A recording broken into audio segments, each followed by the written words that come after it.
Hey guys, May Flom here, and today I'm going to share with you a video on cutting images, stamped images out with your ScanNCutDX. Now, I'm showing you this here because you see how this stamp has a nice clear outline.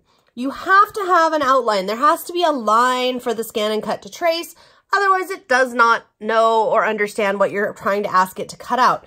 So make sure you've got that. If there are gaps, or do you see how this image I stamped and it didn't do a very good job? I've got some spots where there are actual gaps in the line.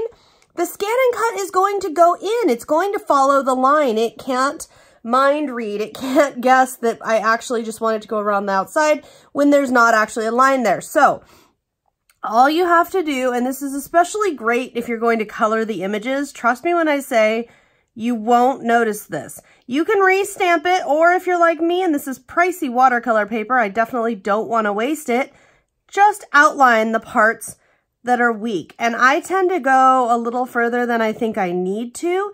In other words, if I'm looking at this and I'm going, well, that part of the line looks, like this part of the line looks okay, I'll go up to where I'm absolutely sure it's okay. I'll go a little further than I need to.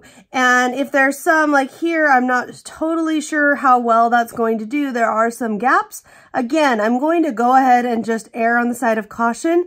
You don't have to. What I'll show you in our next step here is the ScanNCut. You can absolutely go ahead and scan it. And if it's not to your liking, then come back and do this step that I'm doing here. Once you have your design, you'll go ahead and put them on your mat and then load your mat into your DX with the arrow pointing towards the machine. Once it starts up, then press the mat button. It'll load right up. And then we're going to go into scan. So we're going to go in here to scan. And we're going to, the two differences is scan to cut would mean I'm trying to make a cut file to resize, to cut out of something else. Examples of this would be, for example, when I have a design that I've drawn on scratch paper that I intend to make into, oh, say a felt applique for a shirt or something like that, then we would be doing scan to cut. But we're doing direct cut because we want to cut the paper out that's right here.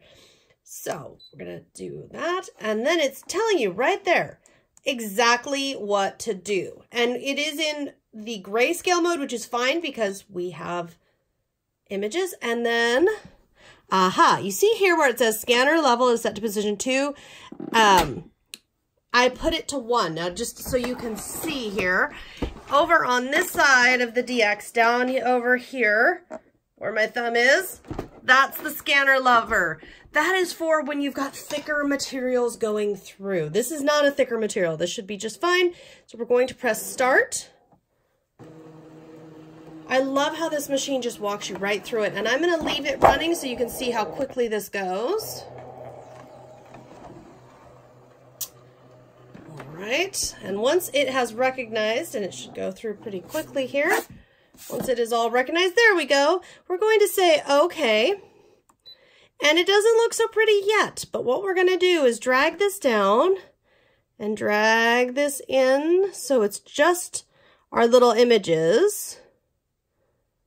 And I'm going to push preview so that I can see what that looks like. And this button right here is going to zoom it in for me. And looking in, if everything looks good, which by the way, guys, it looks fantastic. Everything looks exactly how I would want it to look.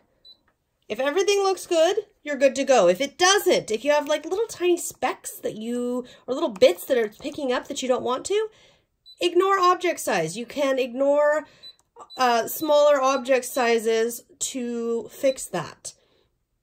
And what that'll do is anything that size or smaller, it's going to not cut. This is telling you lighter, darker, okay? So you can go lighter, you can go darker. If you're working in the color mode, you can go more colors, less colors. This is all aimed to help you and the machine talk about what it is that you see, what it is that you want from the image that you're cutting. And I really strongly recommend that you take your time and really take a look at it and make sure you're really happy with everything. I'm going to just say okay there. And then this is unique to the DX. This is not on the ScanNCut 2. Smoothing, in other words, do you want it to be very sharp or do you want it to be smoothed? Now this is especially nice on hand-drawn things. So you can see here where it's much, much smoother. And if I zoom in here, we should be able to see.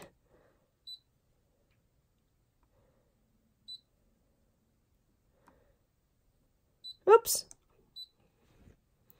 And if I zoom on in here, we should be able to see what that looks like for us. So this will show us what it looks like smooth. Now a design like this, we don't want it smooth because that's going to take away a lot of the in and outs of the leaves. However, a design where, let's say I was hand drawing something and my hand was shaky, smoothing could be a really, really great thing for us for certain projects. I'm just showing that to you because I know it's a new feature for this machine and I turn smoothing off. I don't want smoothing. Okay. And we're going to push okay. It's thinking. Now our last thing to do here, right here, if we want an outline distance as much, you see how it gets bigger and bigger there? Or you could go, for some instances, maybe you want it to be inside the lines. That's an option too. Me, I think I want 0.04. By the way, most die cuts that you have that coordinate with stamps are going to be 0.04. I'm going to do a little more than that. I want 0.08, and I'm going to say okay. And this is it. I talked to you guys quite a lot. This is a longer video, but it really is easy. You just follow along. And you can do this with any stamp or stamps. You could do this with a whole sheet of stamps with pattern paper. Again, as long as there's an outline that it can follow and looking at everything is correct, and let it cut.